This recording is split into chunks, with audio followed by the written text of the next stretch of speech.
decir que vengo a contar cuentos. No, lo bajo. Decir que vengo a contar cuentos porque en realidad lo que estamos haciendo ahora y lo que hacemos todos, me parecen, desde nuestros museos es contar historias, contar cuentos. Y cuando, bueno, primero les agradezco a los que me invitaron a participar acá, pero cuando me habían dicho, bueno, vas a venir, vas a contar algunos cuentos, yo decía, ¿de qué? Y cuando pregunté me dijeron, bueno, que sean comunitarios, que tengan que ver con lo comunitario, con la gente, con la participación, y lo primero que se me ocurrió fue que el cuento más clásico, participativo, que no se conoce acá, es lo que se llaman los cuentos dilema de África, que son cuentos que cuentan los ancianos en unas regiones particulares de África, sobre todo en África Occidental, y donde se les pregunta, se le deja a la gente un final muy abierto, a veces con cuentos donde las situaciones son terribles y hay opiniones claras respecto a algunas cosas terribles que están pasando, pero la pregunta es para que se discuta en el lugar y después se discuta en las casas. Y estas preguntas son para que las discutan intergeneracionalmente y para que justamente después los ancianos puedan medirle la temperatura a las nuevas generaciones, medirle la temperatura a la comunidad para ver qué está pensando. Porque a veces los cuentos no tienen que ver con lo que pasa en el lugar, pero tienen que ver con qué pasa en los corazones y en la mentalidad de la gente. Ahora, antes de contarles uno de estos cuentos dilema, yo había anotado algunas cosas que habían estado diciendo acá las compañeras y que me parecía que también tenían que ver con la propuesta de los cuentos de acá. Disculpen que tome esto y no cuente al 100%. Pero justamente acá aparecieron preguntas y aparecieron respuestas. O sea, esto apareció en la exposición y aparecieron estas preguntas del cómo, el para qué, el quiénes, el con quiénes. Y esto también aparece mucho en los cuentos. Y parte también de la selección tiene que ver con eso, ¿no? Con que estos cuentos, sobre todo los cuentos de la tradición oral, no importa en qué parte del mundo estamos, son cuentos que responden a las grandes preguntas que todos nos hacemos. Y la segunda cosa que hacen los cuentos, ¿para qué contar?, es para diferir a la muerte. Eso dice Nicolás Buenaventura Vidal, que es un cuentero colombiano que vive en Francia, y él dice, contamos así como Sherezada en algún momento contó durante 1001 noches, para que todas las noches nos perdonaran la vida, porque queríamos saber qué viene después. Y en algunos casos, en algunas de estas historias, no son para que nos perdonen la vida, sino para que esa vida vuelva a aparecer. Vuelva a aparecer desde la palabra, desde la memoria, desde el recuerdo y desde el afecto. Y me parece que esto también es algo interesante. Y lo más fuerte dentro de traer cuentos a una reunión que habla sobre museos comunitarios es que a veces el rol del cuentero es un monólogo, porque estoy acá yo con el micrófono y ustedes son mi público cautivo. Cautivo es decir, si ustedes quieren se levantan y se van. Y eso ya es una participación. Y digo, a veces también el rol, entre comillas, estático, tiene que ver con formas de comunicación.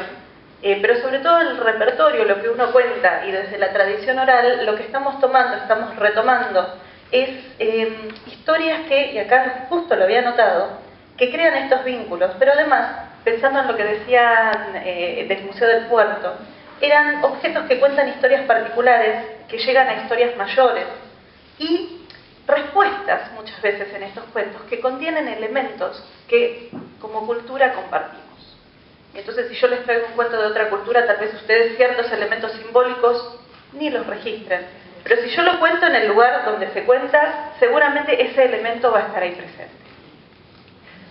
Y antes de hablar de los cuentos dilema, pensando también en lo que contaban acá, les traje un cuento que en realidad es de los mapuches. Originalmente no lo iba a contar hoy porque es un cuento que hay gente que me dice es muy tonto, hasta que después les digo y me dicen es muy fuerte. Pero brevemente se los voy a decir que cuentan los mapuches, o específicamente cuenta una mujer que en este momento tiene 90 años y que en un libro que se llama Mujeres Dirigentes Indígenas, que vio hace mucho tiempo, que cuando ella era chica le contaban esta historia, que el zorro era compadre de la gallina.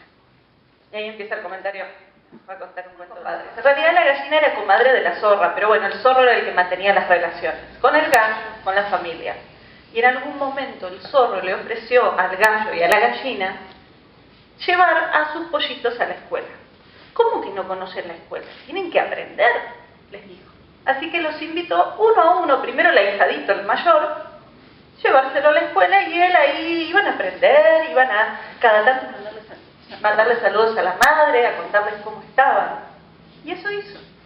La gallina, el gallo, se despidieron de su pollito más grande y el zorro se lo llevó. Extrañaban bastante. Me voy a mover un poco porque me parece que ahí el audio no me está captando.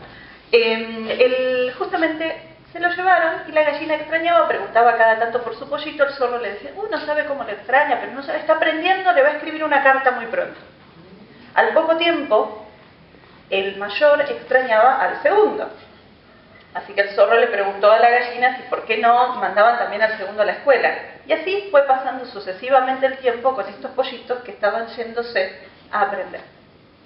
Claro que ni la gallina ni el gallo sabían que el zorro lo que estaba haciendo era llevándose a los pollitos a su olla. Y esta historia, dicen, la historia sigue, porque finalmente en algún momento, con el último pollito, el gallo empieza a sospechar, porque el último pollito va con su mamá y no vuelven. Y cuando el gallo también lo invitan a ir a visitar a la familia porque lo extrañan mucho a su papá, él le avisa a unos perros vecinos y los perros van siguiendo el camino del zorro. Y cuando el zorro está por meterlo al gallo en la cueva, los perros atacan y matan al zorro. Pero para esta altura, ni la gallina ni los pollitos estaban. Y esta es una historia que cuentan los mapuches, sobre todo después de la primera mitad del siglo XX, porque es una historia que se cuenta después de la Guerra del Desierto. Y también que se cuenta pasado este periodo, porque ocurría que venían grandes empresarios, gente de buenas familias, de distintas ciudades, de Buenos Aires, de Córdoba, de otras partes, a ofrecerles a familias mapuches, llevar a sus chicos a ofrecerles una educación. Y cuando llegaban a Buenos Aires, como es el relato de esta mujer de 90 años, en Buenos Aires los tenían como empleados domésticos sin paga y sin derechos. Esta mujer cuenta esta historia porque cuando ella tenía 14 años, después de los 9 años, cuando se fue, volvió a los 14 a su pueblo y de sus 7 hermanos solamente volvieron 3.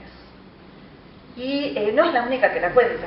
Hay varios lingüistas y antropólogos que han recogido en distintas variantes esta historia. Así que acá tienen una historia donde el público no participa, pero recuerda y tiene memoria. Hay otras historias, como les decía, los cuentos dilema, que tienen que ver con esto de preguntarles a ustedes. Por ejemplo, habla la historia de una mujer que amaba muchísimo a su marido y que juntos se sentaron debajo de un árbol y cayó una tormenta, con la desgracia de que la rama del árbol se desprendió y cayó sobre el marido y el cuñado y les cortó la cabeza. No sabemos cómo, si era una rama filosa, qué tipo de árbol era, porque ahí recomendaríamos no sentarse debajo, pero les cortó la cabeza y la mujer empezó a llorar y llorar y llorar y llorar y llorar y desesperarse y pedirle al cielo que por favor interviniera, que hiciera pero es la cabeza, ¿no? La que... Bueno, llévense a su casa, discútanlo. Esto es un cuento dilema. Hay cuentos dilema mucho más cruentos, obviamente. Hay algunos que, bueno, si a ustedes no les molesta que les cuente una historia que yo cuando la leí dije, uy, porque se la conté a alguien y me dijo, no podés contarles esto.